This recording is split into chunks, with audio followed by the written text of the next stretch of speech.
Abra sua Bíblia no livro de Lucas, capítulo 16.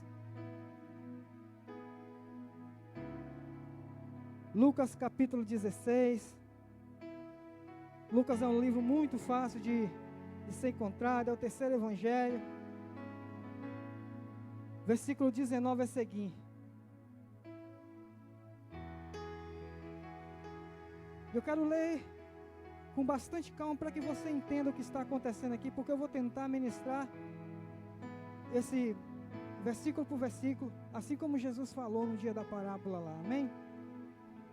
Versículo 19 assim: Ora, havia um homem rico, e vestia-se de púrpura e de linho finíssimo, e vivia todos os dias regalados e esplendidamente. Havia também um certo mendigo chamado Lázaro, que jazia cheio de chagas à porta daqueles, e desejava-se alimentar-se com as migalhas que caía-se da mesa do rico, e os próprios cães vinham lamber-lhes as chagas. Aconteceu-se que o mendigo morreu, e foi levado pelos anjos para o seio de Abraão. E morreu também o rico, e foi sepultado. E no Hades, ergueu-se-lhe os olhos, e estando em tormento, e viu ao longe Abraão e Lázaro no seu seio. E chamando disse: Abraão, meu pai, tem misericórdia de mim, e manda Lázaro que molhe-se na água a ponta do dedo, e me refresque a língua, porque estou atormentado nessas chamas. E disse, porém, Abraão: Filho, lembra-te que recebeste dos teus bens em toda a tua vida, e Lázaro somente os males. Agora este és consolado, e tu atormentado. E além disso, está posto um grande abismo entre nós e vós, de sorte que os que quiserem passar daqui para lá não podem, nem tampouco os que de lá passar para cá. E disse-lhe: Roga-te, pois, ó pai, que mande a casa do meu pai, pois tenho 5 irmãos, para que ele não dê testemunho, a fim de que não venha também para este lugar de tormento. E disse-lhe Abraão: Eles têm Moisés e os profetas, ouçam-nos. E ele disse: Não, Abraão, meu pai, mas dos mortos fosse ter um com ele, arrependeriam-se. Porém Abraão lhe disse: Se não houve Moisés e aos profetas, tampouco ouveria uns dos mortos ressuscitar-se. Amém? Pode se assentar. Queria iniciar essa ministração nesta manhã fazendo uma pergunta a você. Isso é um culto evangelístico. Essa é uma mensagem evangelística. E eu queria fazer uma pergunta a você. Se você morresse hoje, onde você passaria a sua eternidade? Essa é uma pergunta das 3 perguntas mais importantes da vida de cada um de nós aqui. Da onde você veio? Qual o seu propósito aqui? E a terceira, aonde você irá passar a sua eternidade? Essa é uma pergunta muito importante, mas a resposta que nós damos é muito simples para isso. Se eu perguntasse aqui nessa manhã, individualmente, um por um, aonde você irá passar a sua eternidade? Eu creio que todos nós responderíamos a mesma coisa. Não, pastor, eu vou para o céu. E por que isso?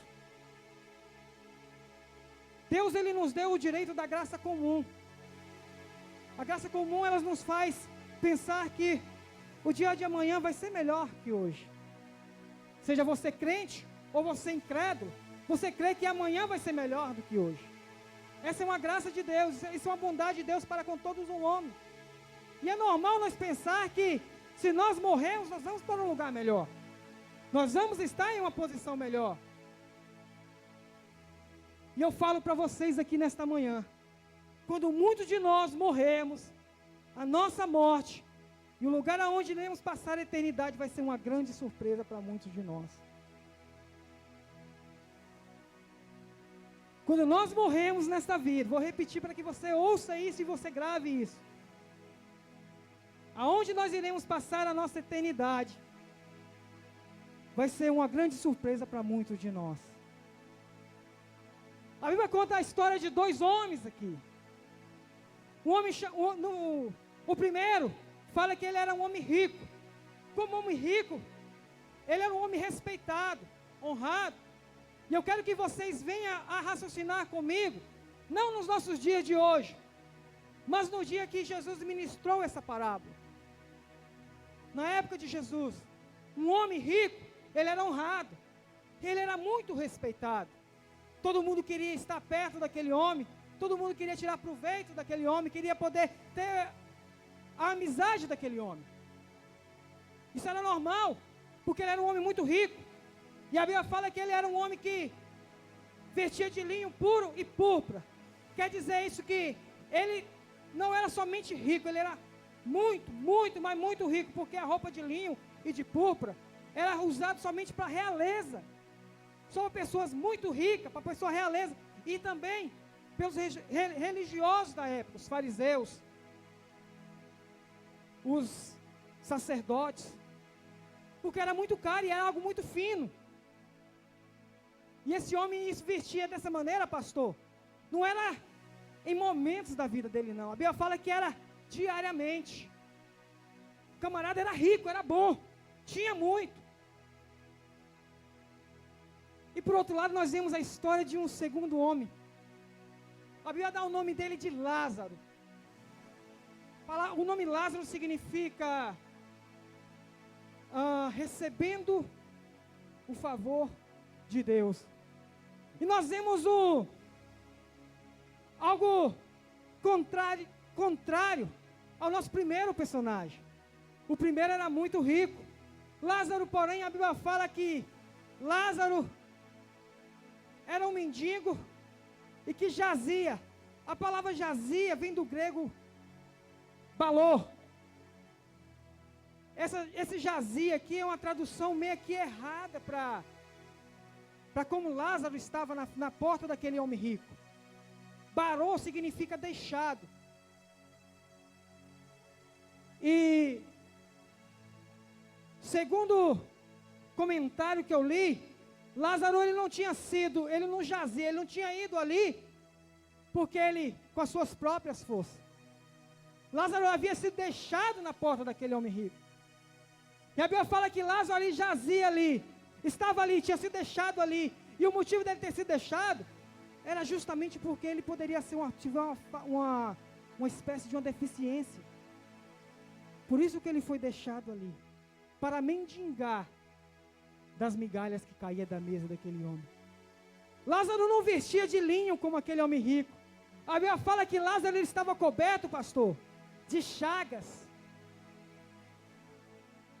Provavelmente, talvez, devido à sua situação de paralítico, pessoa paralítica, quando fica muito em uma posição, normalmente cria chagas.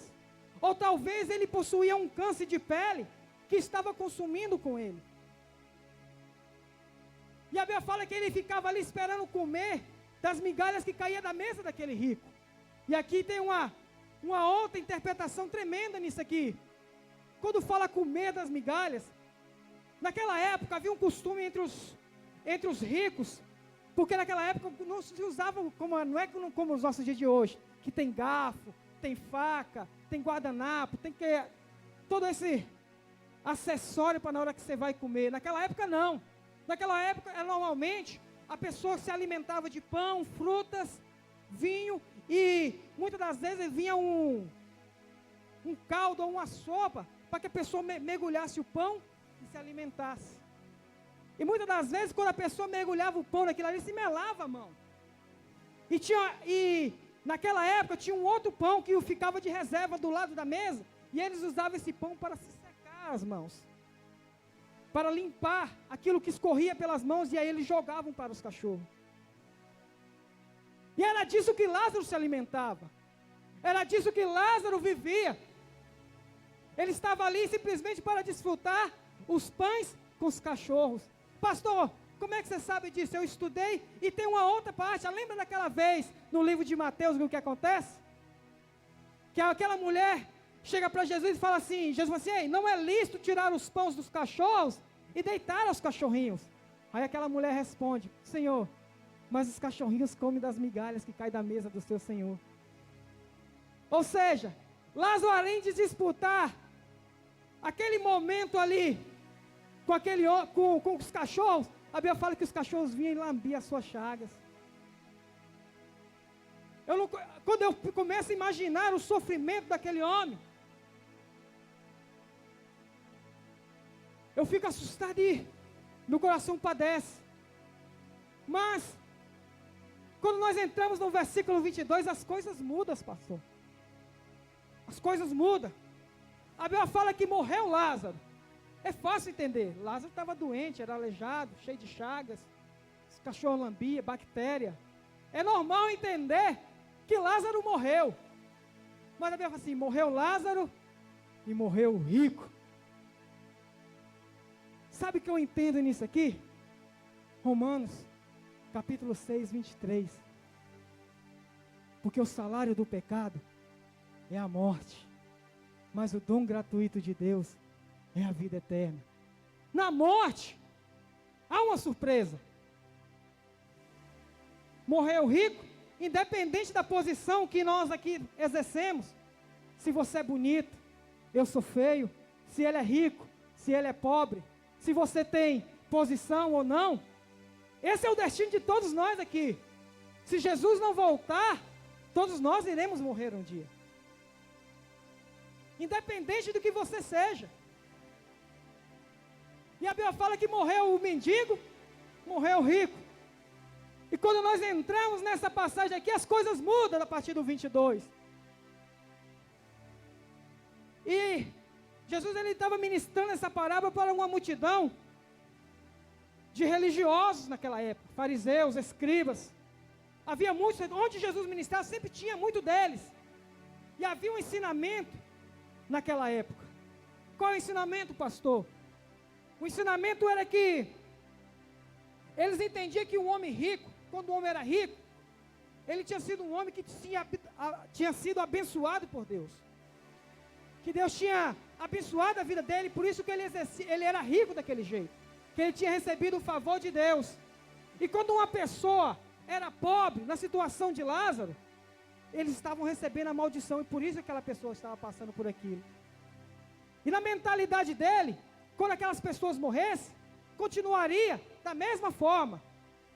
O pobre ia para o inferno, sofrer, e o rico ia para a presença de Deus, para a presença de Abraão, para o seio de Abraão. Mas quando Jesus começa a contar essa palavra e fala assim, morreu Lázaro, morreu o rico, eles esperavam que Jesus continuasse dessa maneira. Eu imagino o choque que foi para aqueles fariseus naquele momento, que ouviram falar que o Lázaro foi para o seio de Abraão. A Bíblia fala que quando fala seio de Abraão, fala de uma posição de honra. Os israelitas queriam que Abraão era o pai da fé. E quando fala que Lázaro, aquele mendigo, aquele homem que os fariseus, ao ver Lázaro ali, ele dava a volta cá longe. Lembra da parte lá que Jesus fala do camarada caído à beira do caminho? O que o fariseu fez? Ele passou de longe. Eles nunca chegariam perto de um homem como Lázaro. Porque na mentalidade dele, Lázaro era impuro. Mas quando a gente morre, as coisas mudam. Independente do que você é nesta vida, quando você morrer, as coisas mudam. E a Bíblia fala que ali, naquele momento ali, Lázaro estava ali, em um lugar de honra, ao lado de Abraão. E aquele homem rico, que havia desfrutado de toda a luxúria, de tudo de bom que a vida poderia oferecer, vestiu as melhores roupas, comeram nos melhores restaurantes, desfrutou das melhores companhias. Talvez esteve nas passarelas mais, nos cartazes, mas nos outdoor da vida. A situação mudou. E aquele homem foi parar no inferno. Versículo 23 fala que naquele momento que eles morreram, Lázaro foi levado, foi para lá, o rico foi sepultado. Talvez teve o maior sepultamento do coisa de luxo, Ricardo. Caixão de luxo, enterro de luxo, coisa de top de linha. Mas o que é desta vida, fica nesta vida. A traça, a ferrugem corrói. O que é desta vida fica. Não vale nada. E a Bíblia fala que naquele momento ali o homem foi levado para o Hades, Sheol, inferno, abismo. E a Bíblia fala que ele ali estava em tormento. E ele ergueu os seus olhos. Sabe qual é a tradução para esse ergueu os seus olhos? Ele sabia que ele merecia estar ali. Veio ao entendimento dele. Eu sei porque eu estou aqui. Não é injusto eu estar aqui. Deus não foi injusto em me pôr aqui. Naquele momento que veio ali, veio a sua mente, seu entendimento, que ele estava ali não era um acidente. Não era por acaso. Sua morte poderia ser uma surpresa para muitos. Sua ida para o inferno para muitos.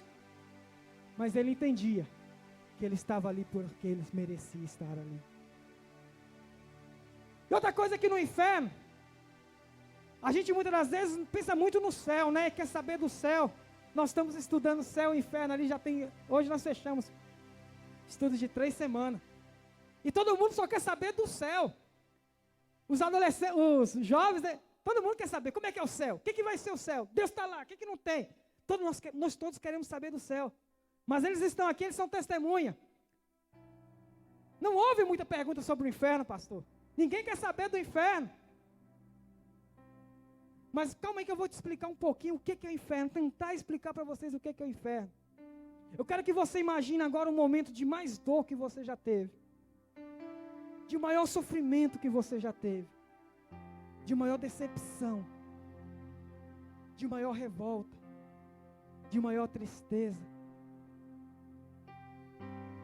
Agora multiplica isso aí. Multiplica. Multiplica. Multiplica. E não somente isso.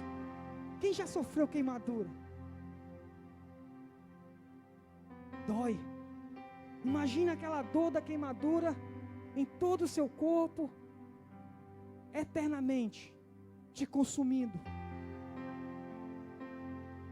Eternamente te consumindo. A Bíblia fala que aquele rico, ao experimentar aquele momento, ele olha para cima, ele entende, eu estou aqui, não é por acaso, eu mereci estar aqui. E ele olha e ele vê Lázaro lá do lado de Abraão. E o texto me mostra algo que eu vi aqui, pastor. Que esse homem, ele não mudou. A riqueza, muitas das vezes, não estou falando nada contra a riqueza. Abraão foi um homem muito rico. E Abraão estava do outro lado. Isso não é riqueza e pobreza, não. Não é porque rico vai para o céu e pobre vai para o inferno. Não, não é isso. Abraão era um homem muito rico, a Bíblia fala. E ele estava lá, no lugar do justo, no lugar de descanso. Mas o que me chama a atenção é que esse homem, ele desprezava Lázaro. Ele desprezou Lázaro na vida.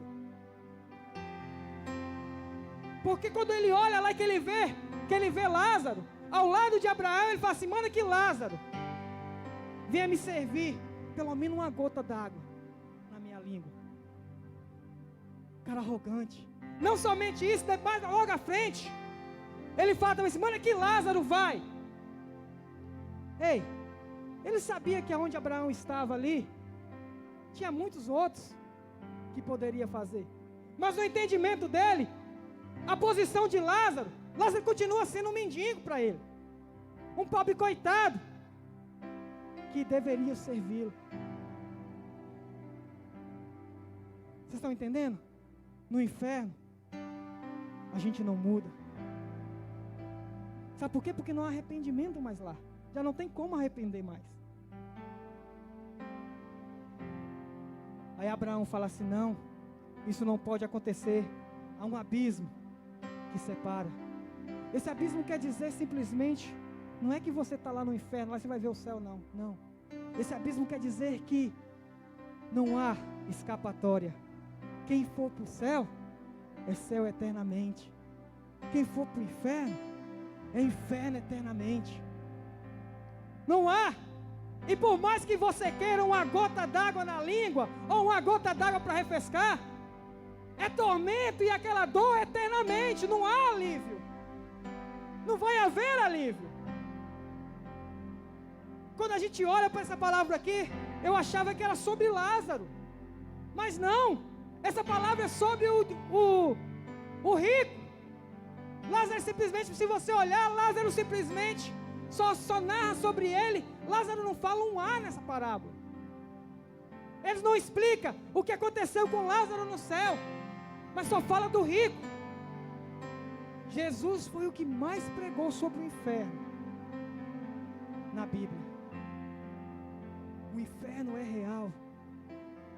O inferno não é fantasia. E aí vem na minha cabeça o seguinte, pastor: o que levou o rico para o inferno? O que fez com que esse homem foi parar no inferno? O texto responde. Mas eu quero dar uma viajada antes do texto aqui.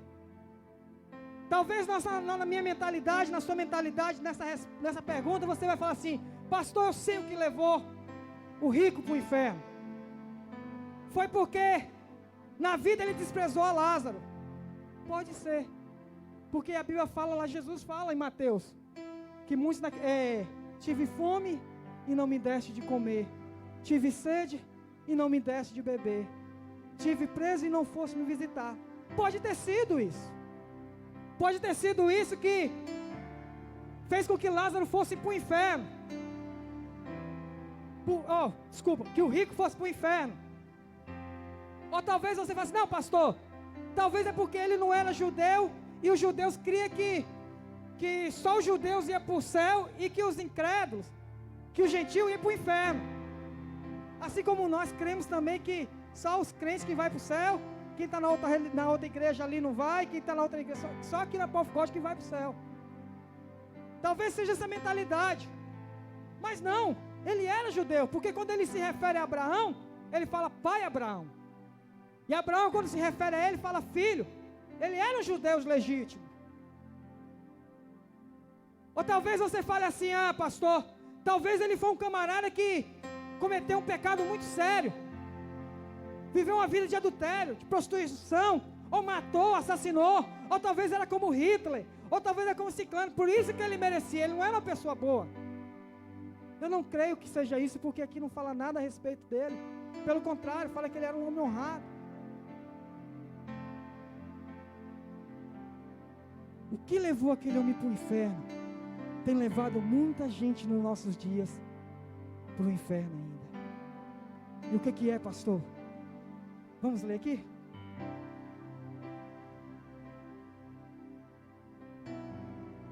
Versículo 26 em diante.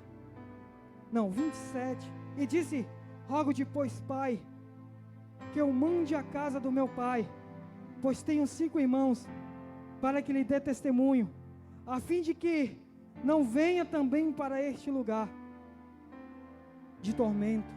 E disse Abraão: ele tem Moisés e os profetas, ouça-nos.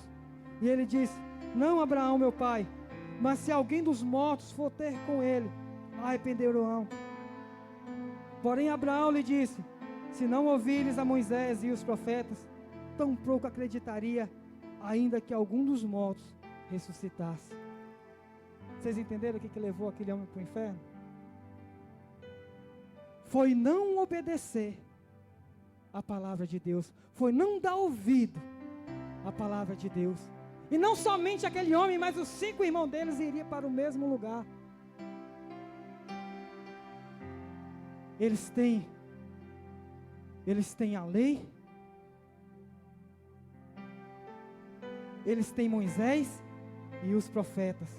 Ouçam, Se não ouvir a Moisés e se não ouvir os profetas, tampouco acreditaria se alguém dos mortos ressuscitasse. Eles não deram ouvido à palavra de Deus. Conheciam a palavra de Deus, estavam na igreja, eram religiosos, mas não deram ouvido em praticar a palavra de Deus, em crer na palavra de Deus.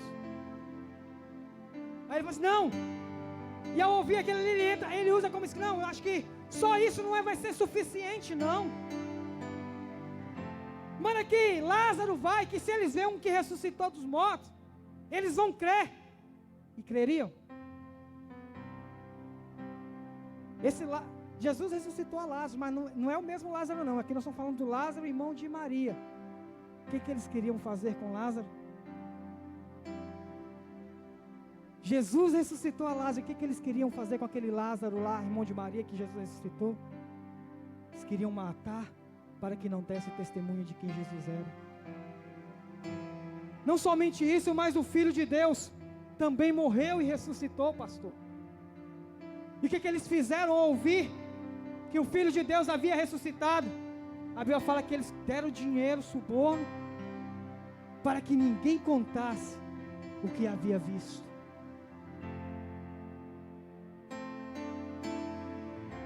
Ei, não é sinal que vai fazer você crer. É isso aqui, ó. Isso aqui é a prova real que Ele vive. Que Ele vive.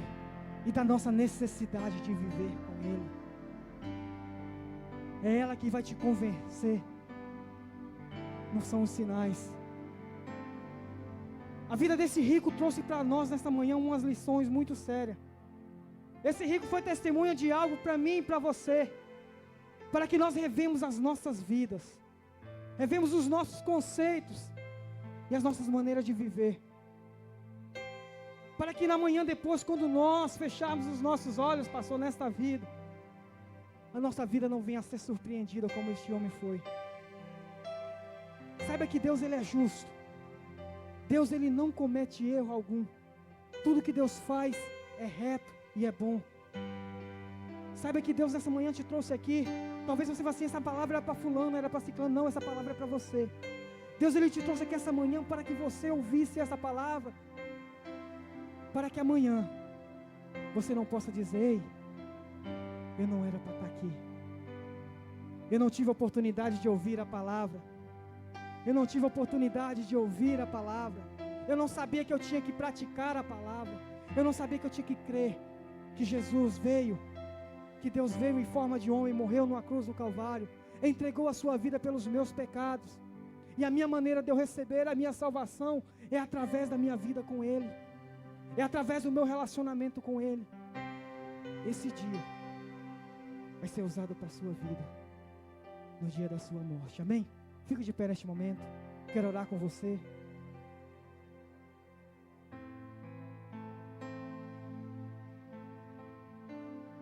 Eu creio que no livro de Deus não há acaso.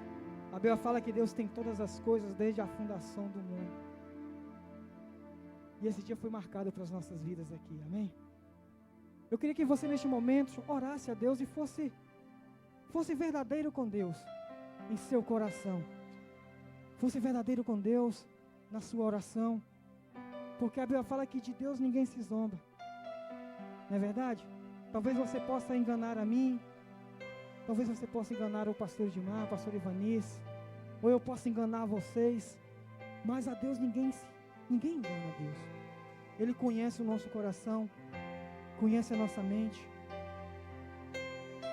Eu queria que você orasse com Ele nessa manhã pedindo aquilo que você sabe que há necessidade de ser transformado. Que você sabe que se nessa manhã você morresse, você iria para o inferno porque você não está vivendo a palavra. Você não está crendo na palavra. Você não precisa falar para ninguém, é você e Deus neste momento. Fala assim, Deus, me perdoa, Pai, por quê? Porque eu tenho mentido muito, eu tenho vivido uma vida de mentira, Pai. Eu tenho vivido uma vida de engano. Talvez você fale assim, Senhor, me perdoa, Pai, porque eu tenho vivido uma vida de adultério. Eu sei que isso não é o que Tu agrada, Pai. Eu sei que isso vai me levar para o inferno, Pai. Ou talvez você tenha que falar assim, Senhor, Me perdoa, Pai, porque eu não tenho sido fiel, ó Pai, com a tua casa. Eu não tenho sido fiel com a minha esposa. Pai, tu mandaste na tua palavra que eu amasse ela, Pai, mas eu não tenho amado como eu deveria, Pai. Ou talvez você fale assim: Pai, me perdoa porque eu deveria, Pai, ser submissa ao meu marido e eu não tenho sido. Porque são coisas pequenas que levam para o inferno. Muitas vezes a gente acha assim que precisa ser algo exagerado, algo que precisa ser algo que escandaliza. Não, muitas vezes é coisa pequena que vai nos levar para o inferno. Ninguém tropeça em montanha, não. É em coisa pequena, é em pedra. Que nessa manhã você venha refletir, venha falar com Deus. Deus, Pai, eu tenho sido fraco, Pai. Talvez, Pai, na área da pornografia. Mas, Deus, eu tenho um pecado na pornografia, Pai. Pai, limpa isso de mim, ó Deus. Pai, porque eu quero morar contigo na glória. E eu sei, ó Pai, que se eu continuar neste pecado, eu vou para o inferno. Senhor, me perdoa, Pai, porque eu tenho sido murmurador. Pai, eu não tenho sido grato, ó Pai. Eu imagino aquele homem, aquele Lázaro, naquela situação. Aquele homem poderia ter sido murmurado assim: eu não quero nada, não, vou tirar minha vida. Hoje você tem a esperança de amanhã, se você morrer, você ir para um lugar melhor. Mas a partir do momento que você morrer, já não há mais esperança. Hoje é o dia de salvação, hoje é o dia de conserto, não é amanhã. É hoje que nós devemos voltar para Deus, não é amanhã. Porque o dia de amanhã, a Bíblia fala que não nos pertence mais. É hoje. É hoje que eu tenho que dar esse passo, senão Deus, vale a pena, eu quero estar contigo, Pai. É hoje, não é amanhã.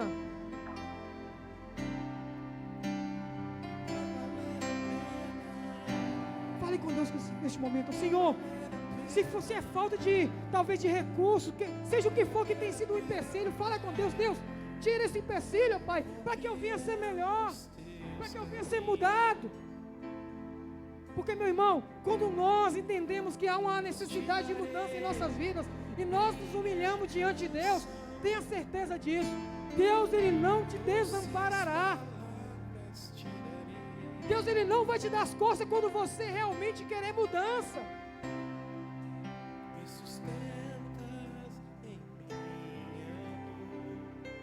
Se nós olharmos para a Bíblia, eu falei aqui que simplesmente negar a palavra de Deus ou não crer. Mas tem muitas coisas que nos impedem. Se nós passarmos pelos evangelhos, pelas epístolas, todas têm coisas que nos ensinam do que vai haver no inferno e que nos leva para o inferno. Então que nessa manhã se consertemos com Deus. Vamos orar neste momento. Senhor Deus Pai, Pai, a Ti a honra, a Ti a glória, a Ti o louvor, ó Pai. Pai, obrigado por essa palavra, Pai, que Tu trouxe esta manhã, ó Pai. Pai, eu te peço, ó Pai, perdoa as nossas falhas, perdoa os nossos pecados diante da Tua presença, Pai. Talvez aquilo, ó Pai, que falamos, ó Pai, aquilo que fizemos, ó Pai, até mesmo pensamos, ó Deus, que entristeceu o Seu coração, ó Pai, e tem nos levado para distante de Ti, ó Pai. Pai, que nessa manhã, ó Pai, nós possamos, ó Pai, você traga a nossa mente, ó Pai, através do Teu Espírito Santo, ó Pai, o arrependimento, ó Pai, e que nós possamos, ó Pai, mudar, ó Pai, de direção, ó Pai. Pai, que nós não viemos simplesmente ser ouvinte da Tua palavra, Pai, mas que nós viemos ser praticante da Tua palavra, Pai, porque sabemos, ó Pai, que simplesmente ouvir, ó Pai, não vai nos levar para a Tua presença, Pai, mas é o praticar, ó Pai, é o viver, ó Pai, a Tua palavra, Pai, é o viver a vida de fé contigo, ó Deus. E eu te peço nesta manhã, ó Pai, reaviva, Pai, a Tua obra, Pai, sobre a vida minha, sobre a vida dos meus irmãos nesta manhã, ó Pai. Pai, acende a chama, Pai, do Teu Espírito Santo, do Teu comunhão, ó Pai, para que no dia final, ó Pai, da nossa vida, Pai, nós possamos olhar, ó Pai, e dizer: valeu a pena, valeu a pena, valeu a pena, Pai. Pai, toma este culto em Tuas mãos, ó Pai. Faz, Pai, na vida de cada um que entrou aqui, ó Pai, o Teu querer, o que eu te peço em nome de Jesus, ó Pai.